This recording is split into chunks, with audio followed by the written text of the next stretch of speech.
حضرت حسین رضی اللہ تعالیٰ عنہ نے ان دنوں میں جو وہاں گزرے ہیں، جتنے بھی کوفی آئے ہوئے تھے نا، اکثر و بیشتر تو کوفے کے لوگ تھے، ان سے کہا کہ میں خود نہیں آیا، تم نے مجھے بلایا تھا، اے فلاں ابن فلاں، کیا تم نے مجھے خط نہیں لکھا تھا کہ آؤ؟ اے فلاں ابن فلاں، کیا تم نے مجھے پیغام نہیں بھیجا تھا کہ یہاں تشریف لائیے؟ اور دیکھو میرے پاس تمہارے خطوط موجود ہیں۔ وہ ایک تھیلا جس میں کہ خطوط ہے وہ بھی لا کے میدان میں رکھ دیا۔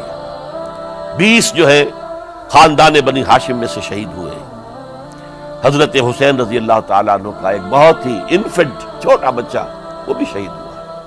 باقی سب مرد، تمام مرد، سوائے ایک حضرت حسین کے بیٹے حضرت علی بن حسین زین العابدین کہلائے بعد میں، وہ بیمار تھے، وہ جنگ میں حصہ نہیں لے سکتے تھے، وہ بچ گئے صرف۔ یہ ہے 10 محرم الحرام اور سن 61 ہجری میں حضور کے نواسے، اور جن کے بارے میں حضور نے فرمایا سیدہ شباب اہل الجنہ، حضرت حسین شہید کر دیے گئے۔ کوفہ چونکہ حضرت حسین کے پاس پیغام آ رہے تھے کوفے سے، چونکہ کوفے کو حضرت علی نے دار الخلافہ بنا لیا تھا، اور وہاں سمجھا جاتا تھا کہ حضرت علی کے ہمدرد اور حضرت شیعان علی جنہیں ہم کہیں، ان کے ساتھی ہم خیال یہ لوگ ہیں کثرت کے ساتھ، اور وہاں سے اب خطوط کا تانتا شروع ہو گیا، آپ یہاں آئیے، ہم بےتاب ہیں، آپ کا استقبال کریں گے، آپ کے ہاتھ پر بیعت کریں گے، تاکہ یہ جو قیصر و کسریٰ کی سنت شروع ہو رہی ہے اس کو روکا جا سکے۔ وہ تانتا بنا ہوا ہے خطوط کا۔ تو حضرت حسین رضی اللہ تعالیٰ عنہ نے فیصلہ کر لیا کہ میں کوفے جاؤں گا۔ حضرت زبیر روکتے رہ گئے کہ نہیں، کوفیوں پر اعتماد نہ کیجیے، یہ زبانی کلامی ساتھ دیتے ہیں، جب ڈنڈا چلتا ہے تو پھر یہ ہٹ جاتے ہیں میدان سے۔ اور حضرت حسین رضی اللہ تعالیٰ عنہ بامروت انسان، شریف النفس انسان، کیسے ممکن تھا غیرت مند غیور انسان وہ کیسے ان کی بات کو رد کر دیتا؟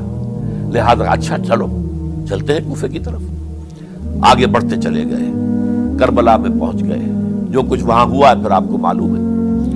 اس میں یہ بات ہے، پہلے 1000 کا لشکر بھیجا تھا عبید اللہ ابن زیاد نے، اس پر حضرت حسین رضی اللہ تعالیٰ عنہ نے جو باتیں کہیں وہ کچھ اثر انداز ہو گئی۔ ان کا افسر جو تھا حر بن یزید تمیمی، وہ بعد میں حضرت حسین کا حامی ہو گیا، اور حضرت حسین کے ساتھ ہی اس کو بھی شہادت نصیب ہوئی۔ پھر دوسرے کو بھیجا عمرو بن سعد۔ عمرو بن سعد بھی ایک بڑی عظیم شخصیت کا بیٹا تھا، حضرت سعد ابن ابی وقاص جو فاتح ایران تھے، اور جن کو غزوہ احد کے موقع پر حضور نے فرمایا تھا کہ اے سعد تیر چلاؤ، میرے ماں باپ تم پر قربان ہوں۔ جبکہ احد میں گھیراؤ کر لیا تھا حضور کا، اور کفار قتل کرنے کے لیے ہجوم کر رہے تھے، اور کچھ حضرات تیر چلا چلا کے انہیں پھینک رہے تھے، دور جو ہے ہٹا رہے تھے، ان میں سے حضرت سعد ابن ابی وقاص بھی تھے۔ پھر وہ فاتح ایران تھے، اسی لیے گورنر بن گئے تھے ایران کے۔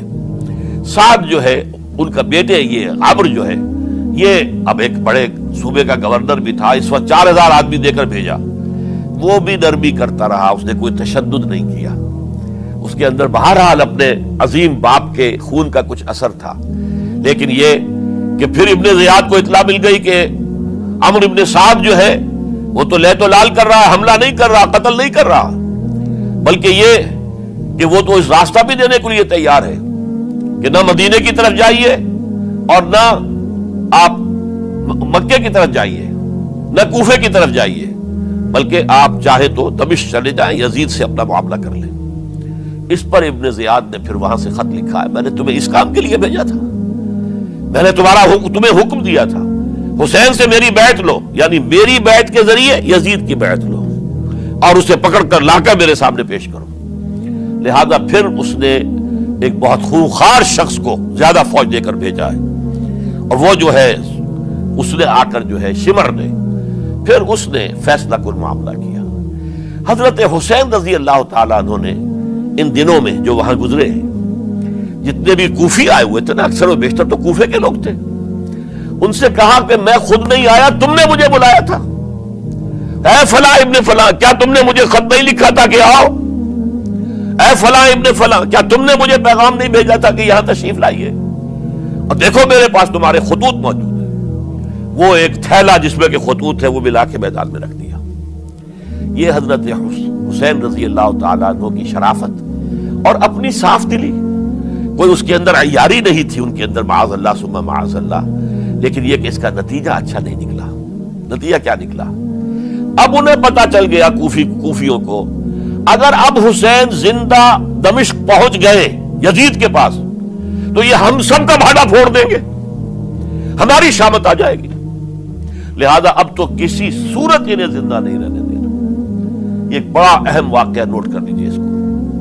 اس لیے کہ حضرت حسین نے ایک ایک کا نام لے کر، اے فلاں ابن فلاں، اے فلاں ابن فلاں، اے فلاں ابن فلاں، کیا تم نے خط نہیں لکھا تھا؟ کیا تمہارا پیغام نہیں تھا؟ اب انہوں نے دیکھا کہ یہ بھانڈا اگر یزید کے ہاں جا کر پھوڑ دیا گیا تو پھر ہماری خیر نہیں ہوگی. یہی وجہ ہے حضرت حسین کو شہید کرنے کے بعد، یہ نوٹ کر لیجئے، 72 آدمی تھے کل، جس کو کہہ لیں لشکر حضرت حسین کا رضی اللہ تعالیٰ عنہ. ان میں سے 20 خاندان بنی ہاشم کے چشم و چراغ تھے. وہ بڑی بہادری سے لڑے، بڑی بہادری سے لڑے، ایک ایک نے لڑ کر جان دی ہے. بہت سو کو مارا ہے. یقاتلون فی سبیل اللہ فیقتلون ویقتلون، قتل کر بھی رہے تھے، قتل ہو بھی رہے تھے، ایک ایک کر کے قتل ہو رہے تھے، شہید ہو رہے تھے.